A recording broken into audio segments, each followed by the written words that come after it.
Hello friends, welcome to only PSC academy. आज से हमें क्या पढ़ना है? निर्वाचन आयोग क्या पढ़ना है।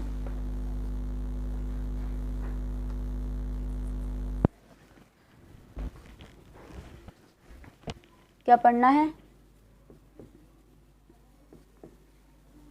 निर्वाचन आयोग। निर्वाचन आयोग भी कौन सा? राष्ट्रीय निर्वाचन आयोग।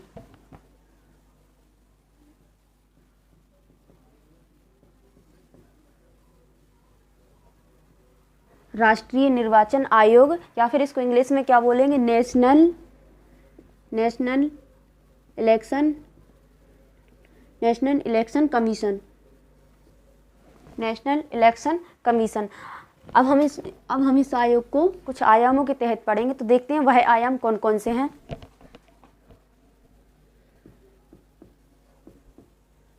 किन आयामों पर पढ़ेंगे हम? पहले हम देखेंगे इसकी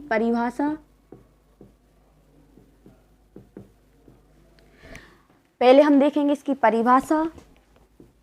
फिर इसका गठन या स्थापना। इसके बाद हम देखेंगे इसकी संवैधानिक स्थिति।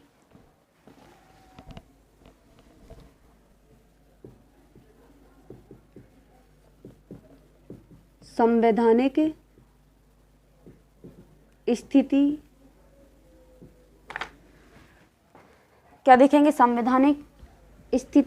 संवैधानिक स्थिति के बाद हम देखेंगे इसकी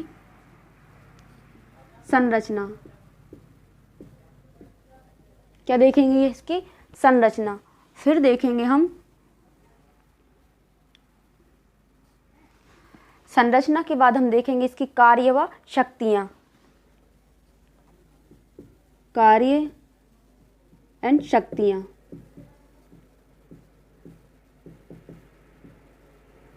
कार्य और शक्तियां। इसके बाद हम जो इम्पोर्टेंट फैक्ट रहेंगे या फिर जो अन्य तथ्य वह देखेंगे। तो मैं आपको पहले समझा देती हूँ, उसके बाद जो अन्य तथ्य जो भी रहेंगे महत्वपूर्ण, वो मैं नोट्स के द्वारा आपको बता दूंगी। तो चलिए हम पहले बात करते हैं परिभाषा की। किसकी बात करते हैं? परिभाषा।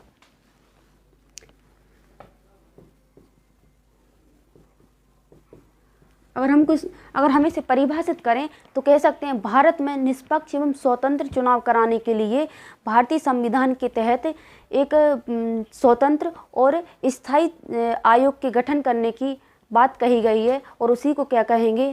राष्ट्रीय निर्वाचन आयोग या फिर निर्वाचन आयोग। यानी कि भारत में स्वतंत्र व निष्पक्ष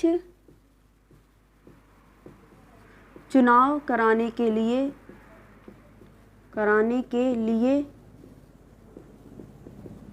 भारतीय संविधान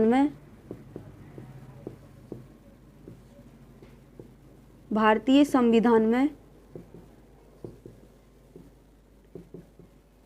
एक स्वतंत्र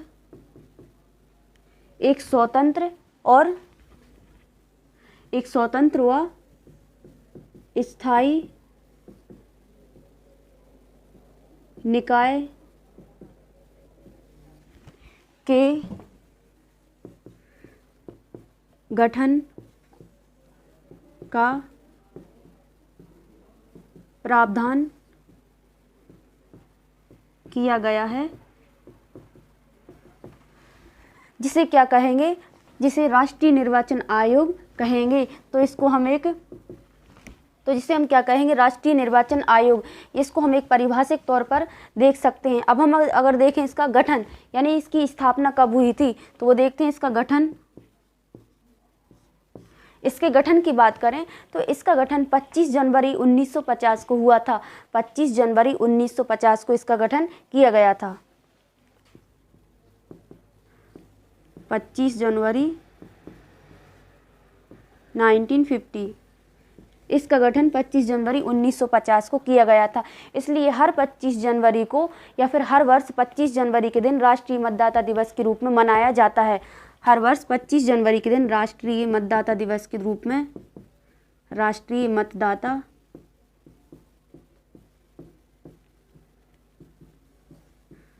पर ईयर। राष्ट्रीय मतदाता दिवस कब मनाया जाता है?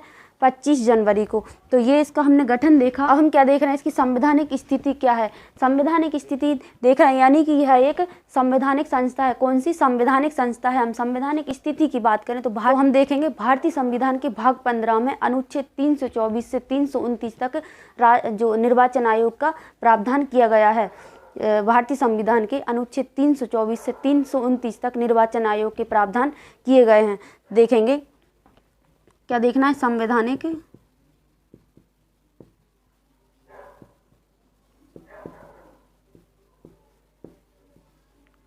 क्या देखेंगे, संवैधानिक स्थिति। संवैधानिक स्थिति की बात करें तो भारतीय संविधान के भाग 15 में अनुच्छेद 324 से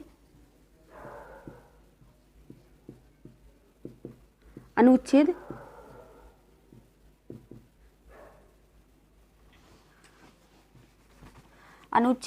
324 से 329 तक। तो देखें 324 से 329 तक अनुच्छेद दिए गए हैं जो कि राष्ट्रीय निर्वाचन आयोग का जिनमें प्रावधान किया गया है। तो हम देखें, अब इसके अनुच्छेद देखते हैं। अनुच्छेद 324 कहता है निर्वाचन के अधीक्षण, निर्देशन और नियंत्रण की शक्ति राष्ट्रीय निर्वाचन आयोग में निहित होगी। यह शक्ति कौन सा अनुच्छेद दे रहा है आयोग को? अनुच्छेद 324।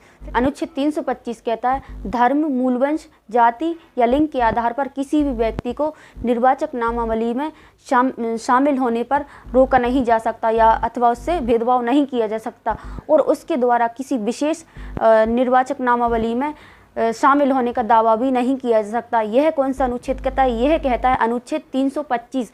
फिर अगर हम 326 की बात करें तो 326 कहता है लोकसभा अथवा राज्य विधानसभाओं के जो चुनाव होंगे वो वयस्क मताधिकार के आधार पर संपन्न होंगे। यह अनुच्छेद 326 कहता है। फिर 327 की बात करें तो अनुच्छेद 327 विधानमंडल के चुनाव संबंधी उपबंध बनाने की शक्ति संसद को देता है। तो अनुच्छेद 327 क्या कहता है? विधानमंडल के चुनाव संबंधी जो भी उपबंध बनाना है वह संसद बना सकती है। फिर अनुच्छेद 328 की बात करें तो अनुच्छेद 328 राज्य विधायिका को यह शक्ति देता है कि वह संबंधित राज्य में होने वाले चुनाव के संबंध में कोई भी उपबंध बना सकती है। यह शक्ति वह राज्य विधायिका को देता है। और अनुच्छेद 329 की बात करें, अनुच्छेद 329 कहता है चुनाव संबंधी मामलों में न्यायालय हस्तक्षेप नहीं करता, अर्थात चुनाव संबंधी मामलों में न्यायालय के हस्तक्षेप को रोकता है अनुच्छेद 329। तो यह कुछ उसके अनुच्छेद हैं। आप लिखना चाहें तो लिख लीजिए। अनुच्छेद 324। अनुच्छेद 324 कहता है निर्वाचन के निरीक्षण,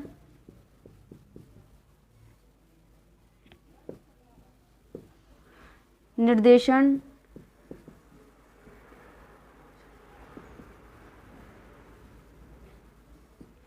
या फिर नियंत्रण की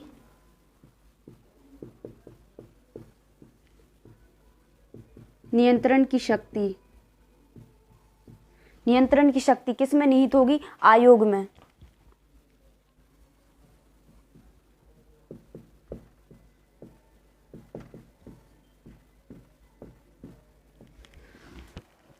निर्वाचन संबंधी निरीक्षण, निर्देशन और नियंत्रण की शक्ति आयोग को देता है। यह कौन सा अनुच्छेद देता है? अनुच्छेद 324। अब हम बात करते हैं अनुच्छेद 325 की। कह रहा है धर्म, मूलवंश, जाति अथवा लिंग के आधार पर निर्वाचक नामावली में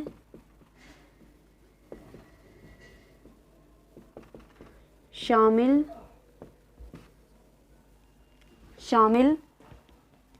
और उसके द्वारा किसी विशेष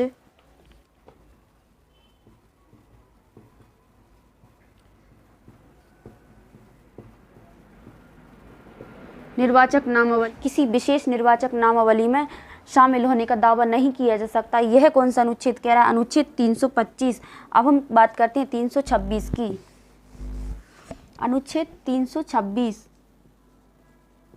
326 बता रहा है लोकसभा अथवा राज्य विधानमंडल के चुनाव में जो चुनाव होंगे वह बस वयस्क मताधिकार के आधार पर ही होंगे।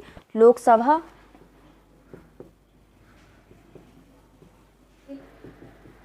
आधार पर होंगे, वयस्क मताधिकार के आधार पर ही संपन्न होंगे। यह कौन सा अनुच्छेद कह रहा है? अनुच्छेद 326। अनुच्छेद 327 की बात करें, विधान मंडल के चुनाव संबंधी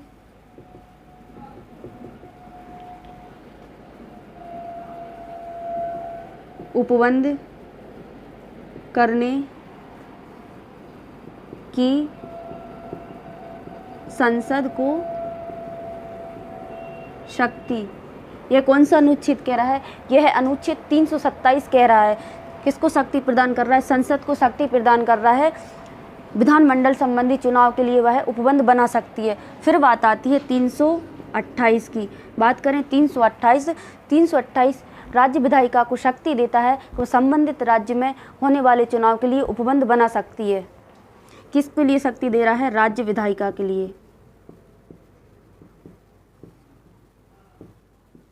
राज्य विधायिका के लिए संबंधित राज्य में होने वाले चुनाव संबंधी उपबंध बना सकती है। यह किसके लिए शक्ति दे रहा है? यह राज्य विधायिका के लिए शक्ति प्रदान कर रहा है। फिर बात करें 329 की। 329 चुनाव संबंधी मामलों में न्यायालय के हस्तक्षेप को रोकता है। चुनाव संबंधी मामलों में न्यायालय के हस्तक्षेप पर रोक लगाता है। यह कौन सा अनुच्छेद लगा रहा है? यह है 329। तो फिर आपको याद तो हो ही गए होंगे अनुच्छेद कितने हैं? 324 से 329 तक अनुच्छेद दिए गए हैं। निर्वाचन आयोग से संबंधित अनुच्छेद हैं जो कि 324 से 329 तक दिए गए हैं। हमने अनुच्छेद देख लिए हैं, अर्थात हमने संवैधानिक स्थिति की चर्चा कर ली है। अब हम देखते हैं इसकी संरचना। अब हम बात करते हैं इसकी संरचना पर। अब हम देखते हैं इसकी संरचना। तो संरचना देखें तो संरचना की बात करें तो इसमें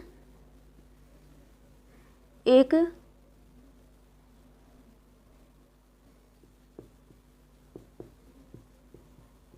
मुख्य चुनाव आयुक्त होगा।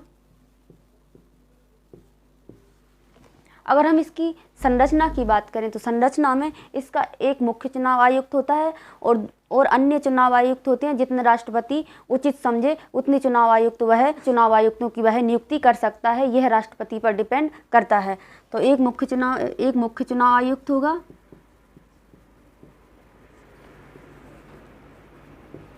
और अन्य चुनाव आयुक्त होंगे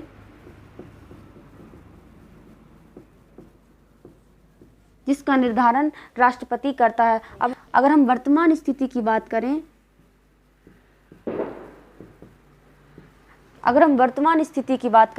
तो वर्तमान में एक मुख्य चुनाव आयुक्त हैं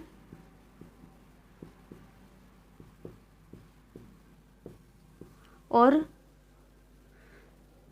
2 अन्य चुनाव आयुक्त हैं। मतलब यह 3 सदस्यीय संस्था है जिसमें एक मुख्य चुनाव आयुक्त है और 2 अन्य चुनाव आयुक्त हैं। अब अगर वर्तमान मुख्य चुनाव आयुक्त की बात करें तो वर्तमान में है सुशील चंद्रा हैं जो कि 24वें नंबर के मुख्य चुनाव आयुक्त हैं। सुशील चंद्रा जो कि 24वें नंबर के मुख्य चुनाव आयुक्त हैं और 2 अन्य चुनाव आयुक्त हैं। तो अब हम देखते हैं क्या स्थिति यह है पहले से ही चलती आ रही है या वर्तमान में यह स्थिति है। चलिए हम देखते हैं इसकी पहले क्या स्थिति थी। पहले की स्थिति की बात करते हैं। जब इसका गठन हुआ था, गठन कब हुआ था इसका? 1950 में जब इसका गठन हुआ था तब यह एक सदस्यीय निकाय था। इसमें एक ही सदस्य था, एक सदस्यीय संस्था थी। 1950 के बाद फिर 1989 यानी कि 1950 से 89 तक यह एक सदस्यीय रहा। लेकिन फिर 1989 में राष्ट्रपति द्वारा 2 अन्य चुनाव आयुक्तों को भी नियुक्त किया गया, अर्थात यह 3 सदस्यीय संस्था बन गई। यह कब बनी थी? यह 1989 में बनी थी और 1950 से 1989 तक यानी कि 1950 से 1989 तक यह एक सदस्यीय संस्था रही। लेकिन 1989 में राष्ट्रपति द्वारा 2 अन्य चुनाव आयुक्तों की नियुक्ति की गई। यह 3 सदस्यीय संस्था बन गई। लेकिन फिर 1990 में पुनः यह एक सदस्यीय संस्था रह गई। फिर 1993 यह स्थिति कब तक रही? 1993 की तक। 1993 में यह पुनः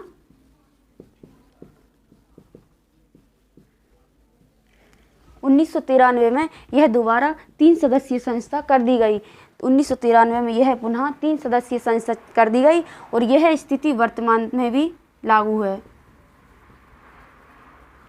वर्तमान में भी यही स्थिति लागू है जो कि 1993 में की गई थी। अब तो यह है, हमने इसकी संरचना देख ली। अब हम बात करते हैं इसकी कार्य व शक्तियों की। कार्य व शक्तियों की बात करते हैं इसकी। अब हम इसकी कार्य व शक्तियों के बारे में बात करते हैं। कार्य व शक्तियाँ।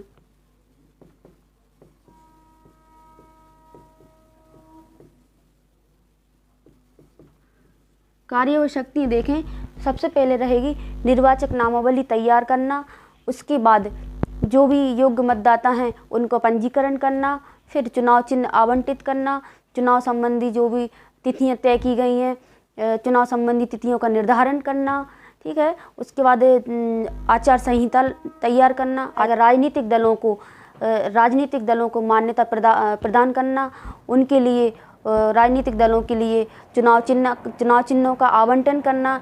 यह कुछ कार्य रहेंगे जो कि आयोग द्वारा किए जाते हैं। आयोग के कार्य कौन कौन से रहेंगे देखा जाए तो निर्वाचक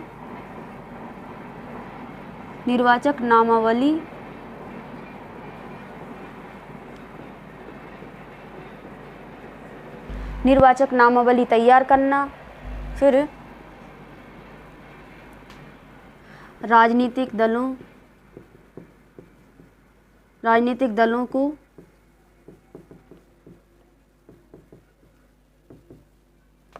दलों को मान्यता प्रदान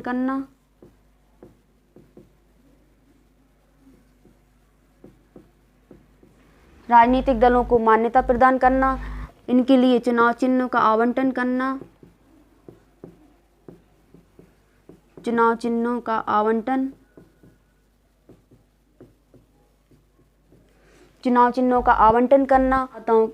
फिर योग्य मतदाताओं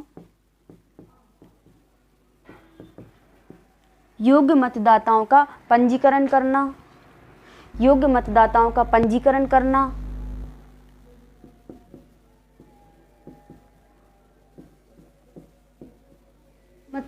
पंजीकरण करना, उसके बाद आचार संहिता लागू करवाना। जहाँ पर भी चुनाव संपन्न कराए जा रहे हैं आचार संहिता लागू करवाना, वहाँ आचार संहिता लागू करवाना।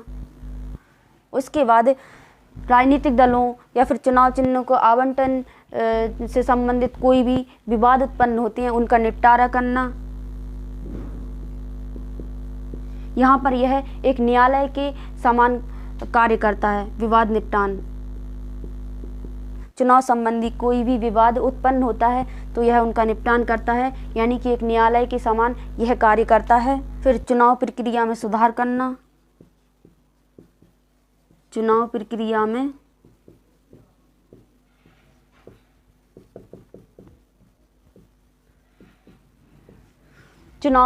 में सुधार करना। उसके बाद आएगा प्रादेशिक आयुक्तों की नियुक्ति के लिए राष्ट्रपति को सलाह देना। नियुक्ति हेतु किसको सलाह देगा? राष्ट्रपति को। राष्ट्रपति को